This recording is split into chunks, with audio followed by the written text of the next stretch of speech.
Okay, very good morning, guys. Again, we're off to the races pretty early doors this time round, so I'll try and keep this as brief and to the point as possible because I know the markets are moving at present. And kind of classic risk off, all emanating from the falls that have been seen overnight in the oil price. WTI at the moment, the March future down around $1. Just recently printed fresh lows down at 28.45, but firmly beneath the 29 handle, which is broken overnight in the Asia Pac session, has prompted renewed selling across the Asian indices. Again, just to put it in a bit of perspective, in terms of the losses overnight, Hong Kong's Hang Seng down around 3.6%, the Shanghai and the mainland down 1%. In terms of Nikkei, that fell 3.7% to leave it down some 21.3% from its 17-year high touched in June of 2015. So technically speaking, into bear market territory following some of the other global indices we've seen over the last week or so, moving into further multiple digit losses in terms of over 20% now technically. I think one of the things to look at with the moves, again, they have been large overnight, but it wasn't really one single headline which caused this. It's more that depreciation, that continued selling in crude oil.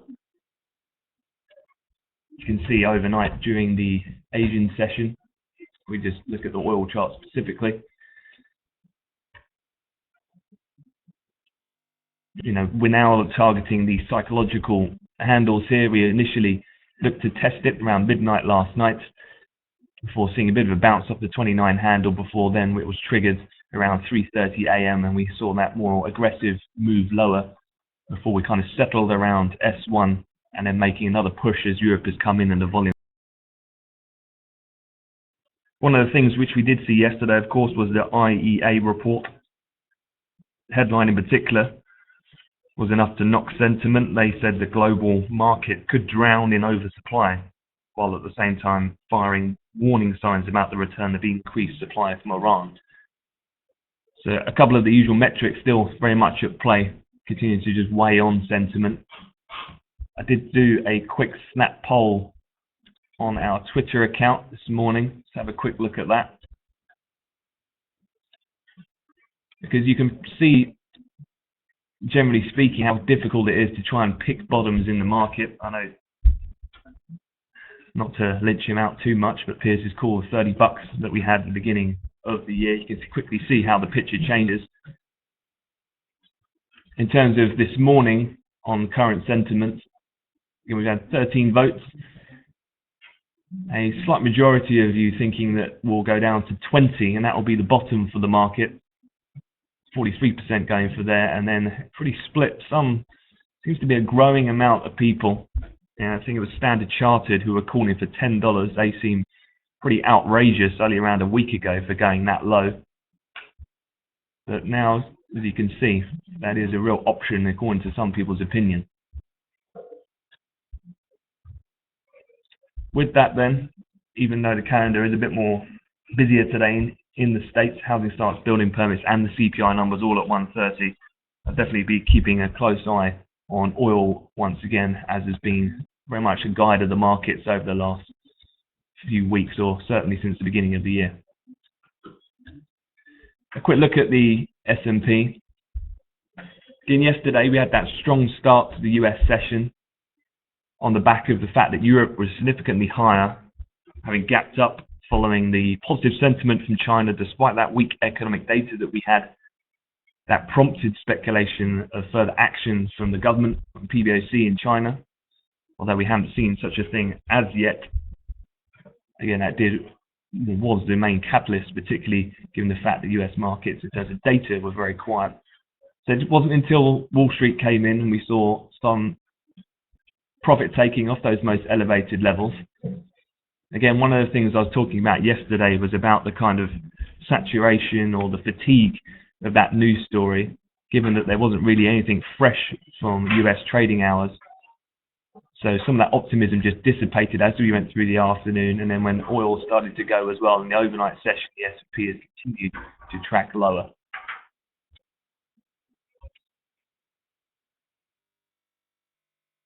You can see as well in the fixed income markets, looking at the Bund this morning, gapped up significantly, straight through that 160.69 level as well. That was the April 2015 high, which was around that R2 level. And then we got another push high on the break of that 161 mark. So again, up around a full point.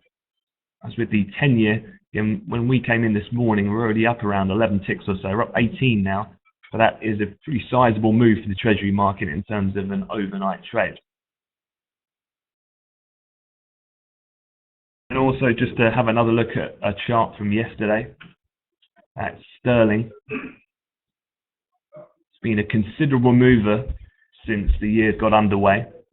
This is a slightly longer dated chart, but you can see that it took some real momentum to the downside yesterday, having broke below that May 2010 low. That was at 142.27. That saw that push below this level here. And then to the downside now, just looking at large barriers, they're tipped at 141 and then 140 on the downside. Again, those 2009 lows are not going to be seen for quite a way off and down to around 136.50 type levels. And we did have some dovish commentary out to Mark Carney yesterday, although I didn't think the comments were that out of line. It was almost as if the market was in that buy the rumor, sell the fact type price action that we saw earlier in the morning after that CPI came in. The core number was slightly higher than expected. And then as soon as Carney spoke, again, he did highlight some concerns about global growth, UK growth slowing, and the impact of a sharp leg lower in oil, meaning inflation will likely remain very low for longer. I think Vass was pointing out to me at the time, out of Mark Carney's speech, he mentioned the word inflation something like 100 times or 110 times. So it really shows how critical those readings will be and the concerns that central bankers have on inflation, particularly in this context of we don't really know yet where the bottom will be in oil and ramifications that will have on inflation. And then the sort of headline comment that was run by most of the news agencies was, of course, that Carney said that now is not yet the time to raise interest rates. Again, the reason why that was seen as quite dovish, I know that market pricing for a UK rate hike is very much not until the end of this year or into 2017. But it's the fact that Carney had previously, last summer, said the decision on timing should come into sharper relief around the turn of this year. Obviously, that's been and gone, and he's kind of moved the goalposts once again. So hence the reason the market interpreted those as so dovish. And we continue to see a bit of pressure in cable this morning, down around 38 pips. Do keep in mind as well, we have UK jobs data coming out later. That's always a mover in terms of some short-term noise in the price action. So we'll also be looking out for that. Okay, otherwise, at the moment, just keep an eye on the correlations, given this risk-off sentiment. Again, the Japanese yen's been a bit firmer. That kind of flight to quality. Gold up around $6. Treasuries higher and equities lower. I think one thing, like all the market, will be continuing to closely monitor the performance of crude oil for the time being. Still sitting close around that S1 level at 28.73. I guess the next sort of test of the downside is going to be whether we can make a break on that 28.50, having tested it already this morning. Otherwise, just going to bring the calendar up, have a quick look on what's on the agenda for today.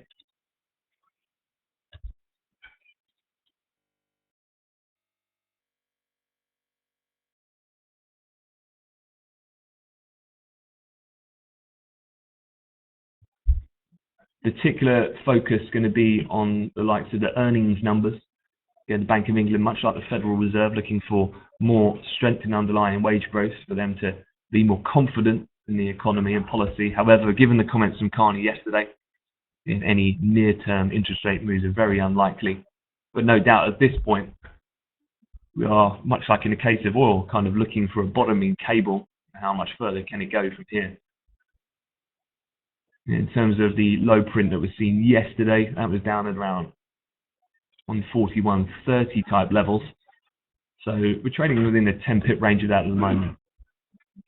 And then not really anything out of the Eurozone in terms of data, but this afternoon in the US, we've got housing starts, building permits, and CPI.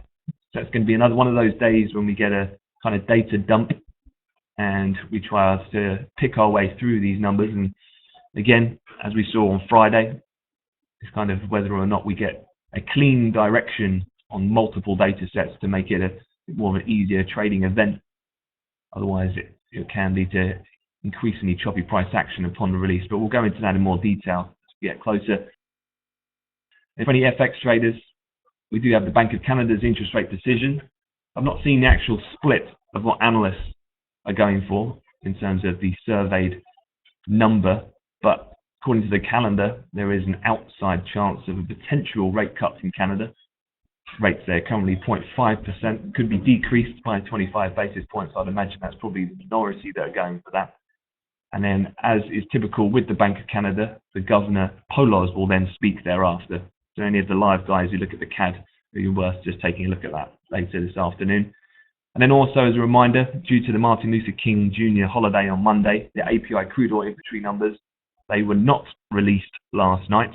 This is always the case for the bank holiday in the US on a Monday. It means that they push the API release a day later. So we'll get those after market, 9:30 p.m. London time tonight, after NYMEX close. And then the Department of Energy, they released their figures on Thursday. Another caveat though, they released that at 4 p.m. instead of the regular time of 3:30 on Thursday as well. Again, these are regular practices from those agencies when there's a bank holiday. In terms of other speakers, we've heard from Novotny already this morning. I didn't really hear anything of particular note. Novotny just said that asset-backed security purchases have been or have not been as successful as hoped. He states unconventional measures from the ECB are working, so nothing really surprising there. All right, that wraps up the calendar. So have yourself a good trading day and have fun out there. Good luck. Bye.